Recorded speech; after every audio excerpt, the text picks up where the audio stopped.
Hello today and welcome to today's presentation on the Cornerstone strategy. My name is Stephen Patterson. I'm a financial consultant here in Greeley, Colorado. Before we get started today, wanted to give you some quick background on me and my background with the financial services industry.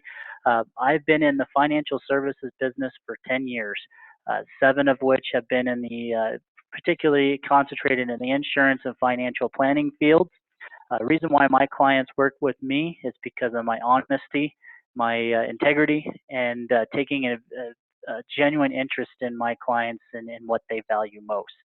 What that's going to mean for you today is I'm going to do the best I can to educate, prepare, and position you for the inevitable financial situations you're going to face in life. The real benefit is you're going to have some clarity, some confidence, and some peace of mind regarding your financial situation because I'm in a relationship with an advisor that values you and your particular situation. So a little bit of background here on the Cornerstone strategy. This strategy was actually developed by a guy by the name of Dr. Wade Pfau of the American College. I studied under him while I was getting my financial consultant certification. And he developed this strategy as a good way to try to generate higher incomes at retirement with the lower probability of running out of cash. So with that, a few housekeeping things that we want to try to do here. Please leave your questions till the end. I'll have a slide at the end of the presentation today that will give you some more information on how to get in contact with me on questions, comments, concerns you may have, or if you want to start your own Cornerstone strategy. So let's go ahead and get started here. If you really think about your retirement as a whole, think about it as climbing a mountain. And if you were to climb a mountain, would you get a guide? And what if the guide said to you that we're pretty sure you can get to the top of the mountain, but we weren't very sure how you get back down? Would you use that guide or a different one? Well, when you think about your retirement as climbing a mountain, your accumulation phase, so your 401ks, IRAs, real estate, any type of investments that's going to earn you a large amount of cash, it's going to be, those are the things that are going to get you up to the top. So once you get to the top, now what happens? Well, the whole strategy and the whole scenario turns complete 180. Not only now what you'd be thinking is, how much more return can I get on my money?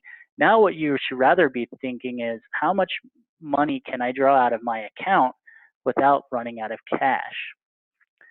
So what we're going to do here is we're going to answer the question, how do retirement assets react to fluctuating returns when money is being withdrawn for income? And let's look at an example of this. When you think about if you have $1 million set in your account for retirement, and if you think about what happened from the S&P 500 from 1970-99 to 1999, one of the strongest 30-year time periods the market's seen in its history, you could probably say, oh, cool, I want to withdraw 10% of my income out each year at retirement. And if you use this scenario here, you stand a pretty good chance of not only outliving your money, but you have a nice nest egg here at the end of the 30 years when you can leave for your legacy to those who depend on you. But let's be real here. That's not what actually happens in the market. What actually happens in the market is you're going to have fluctuating returns. And you can see here, you're going to have good years, bad years, and as you know, that can definitely wreak havoc on your account as well. So here's what we do. If we apply that fluctuating return scenario to that same scenario that I heard before, $1 million worth of money in your retirement plan and $100,000 of assets here, not only are you going to be out of money, but you're going to be out of money in 15 years. Not a great way to live the golden years of your life, worrying about if your car's going to run out of gas at the end of the day.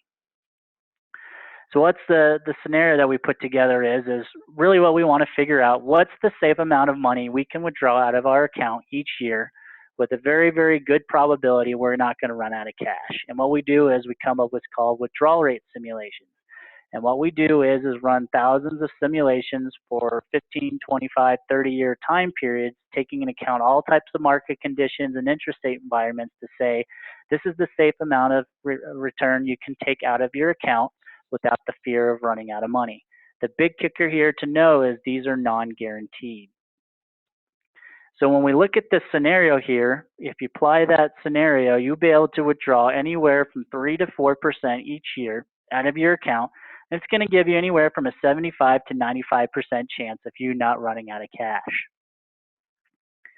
The other scenario we can do is play with the portfolio itself. So if you can see here, if we do with a 75-25 stock to bond ratio with that same 3% withdrawal return, we have a 99% chance of you not outliving your cash. Here's the issue. We're running into what's called a 3 to 4% interest rate problem. So if I came to you and you're used to making $100,000 a year and you say, hey, I want to retire, I have $1 million in my account, I'm going to say, great, well, you can pull out $40,000 a year out of that account. Not a real great conversation to have. Ultimately, what we want to try to do is have a 7 to 13% withdrawal rate. That way, it's going to get you a little bit more optimal return out of your account. That's the more desirable return out of your retirement account. So really the big question is how do we achieve these higher probabilities of or higher returns without higher probabilities of running out of cash? If you use that 7 to 13% return scenario with our original illustration, there's going to be a 90% chance you're going to be out of cash when you're ready to retire. So the answer to our problem is the two economic powers approach. You have the first approach, which is your interest rates of return. These are your 401ks, your IRAs, 403bs, real estate, any type of assets that's going to generate a large amount of interest for you. This is the engine that runs the whole scenario that we're working on right here. Now, the other economic power is actual science. And what we do is use mathematical and statistical methods to try to figure out what is the right amount of return based on your particular scenario. And what we do is we use life insurance and pension plans as the applications of the actuarial science. Now, if you remember, pre-1980, everybody had defined pension plans, and most people got these two economic powers by default. But here's what happened. In 1980, when 401ks became all the rage, fewer and fewer people have had these defined pension plans. So who bears the risk of accumulation and distribution for an employee's retirement under a defined benefit plan? It's the employer. And the flip side, who bears the risk of accumulation and distributions for an entire employee's retirement income under a defined future contribution plan? It's the employee. So what we're looking at here is a major risk of transfer from the employer to the employee when you look at a defined contribution plan versus a defined benefit plan.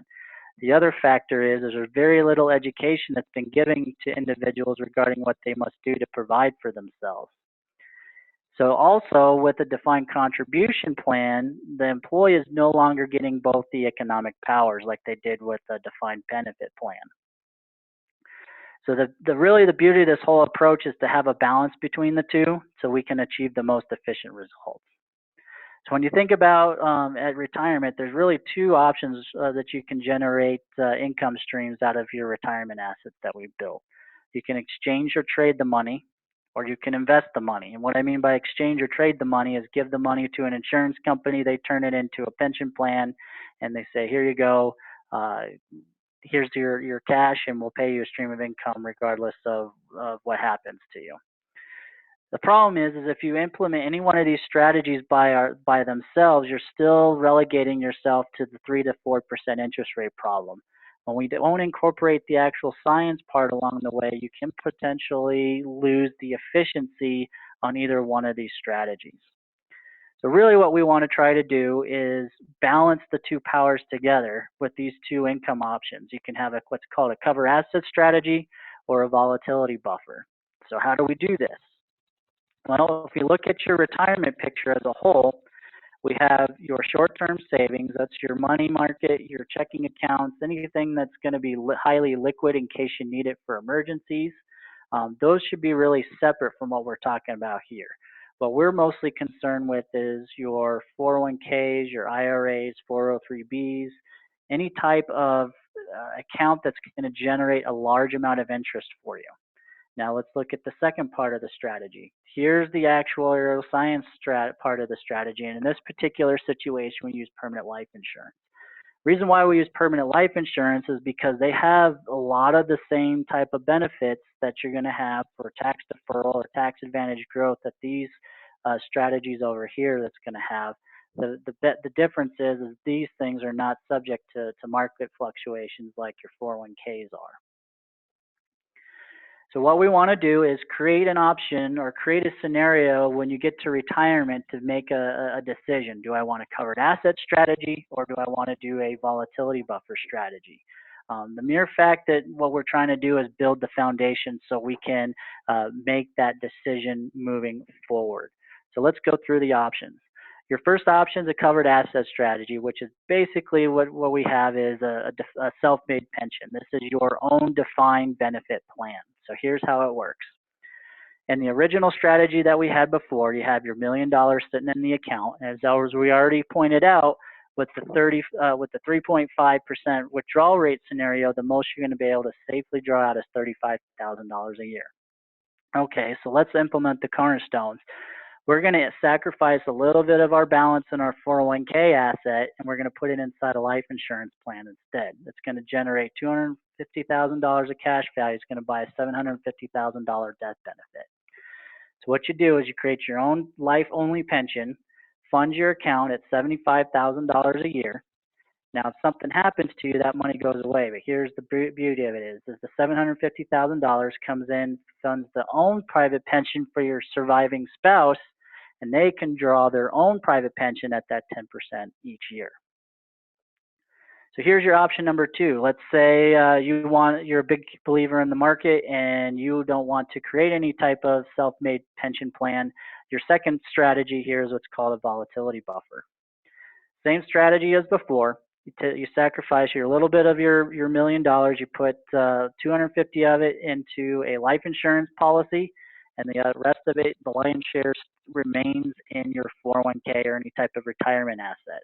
So here's how it works. On any down year in the market or any year where you have less than optimal returns, instead of taking the money out of your retirement asset, you take the money out of your current life insurance plan.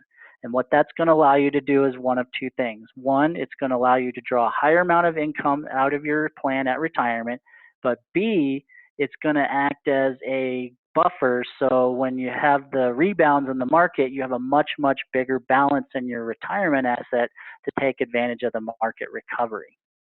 Here's how it looks in practice. So the middle column here is that if you didn't have the volatility buffer, as we've already determined, you're out of money in 15 years. But if you look at the green column here, any year where you have less than optimal returns, so in this first year, they'd only generate about 4% in the first year. So take the money out of your retirement plan the following year. Just with 3 years of volatility buffer, in this particular example, you can withdraw out $75,000 a year each year without running out of cash. At the end of 20 years, you have almost the same amount of money in your account than you had originally at retirement. So when you use the original withdrawal rate scenario, here's the original withdrawal rate scenario that we had before. Let's see what happens when we incorporate volatility buffer.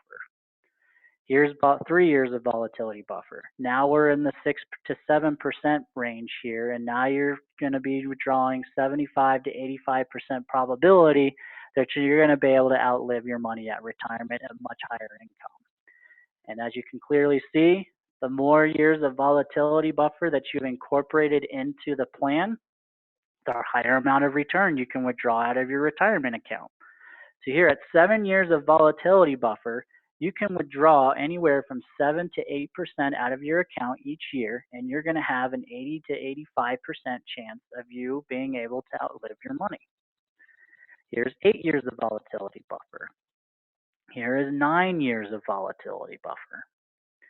So really what we want to try to do is create the foundation today. And of course, time is of course of the essence. So what we want to try to do is start building your cornerstones as soon as possible, because we want to take advantage of that great power that we have is called time value of money.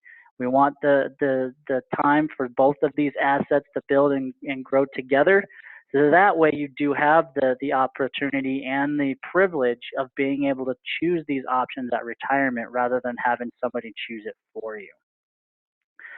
So again, recap here, when we look at your ideal planning scenario, you want to have probably about 6 to 8 months of either income or expenses in an account to cover for your emergencies.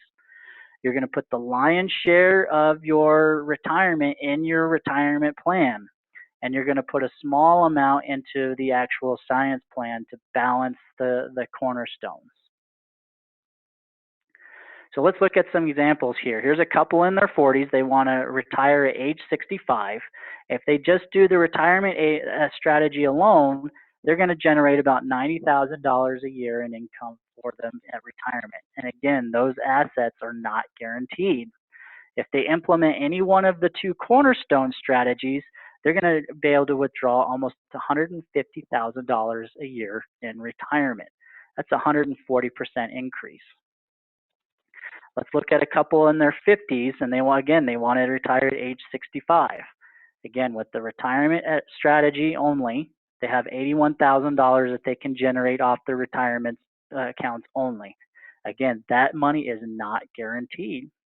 If they incorporate any one of the two cornerstones, then they're going to generate $125,000 of income each year for retirement.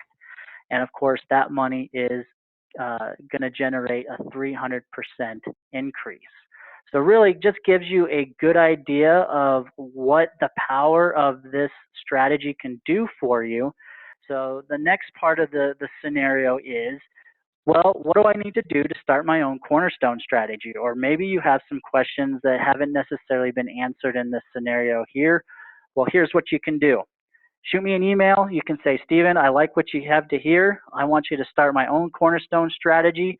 We will set up a time, get together, collect all the information we're going to need, and develop a strategy that's unique to you and your own situation. Now, let's say you have any type of questions, comments, concerns. Feel free to email me or give me a call. I'll be more than happy to answer them at the best to my ability. And of course, if you want to take advantage of any of the other products, strategies, or services that we offer as well, feel free to visit us at our website. But yes, that is the Cornerstone strategy. Again, if you want to start your strategy today, and again, time is of the essence. The earlier you start, the more balance you're going to be able to generate and generate higher income off of these cornerstones. So just send me an email and say, Stephen, I want to start my own cornerstone strategy, and I will reach out to you and we will begin the process. So again, thank you for taking time out of your day, evening, or what have you for this short recording.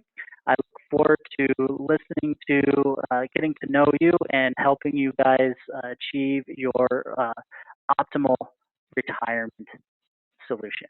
Thanks again for listening to my recording, and we will talk to you soon.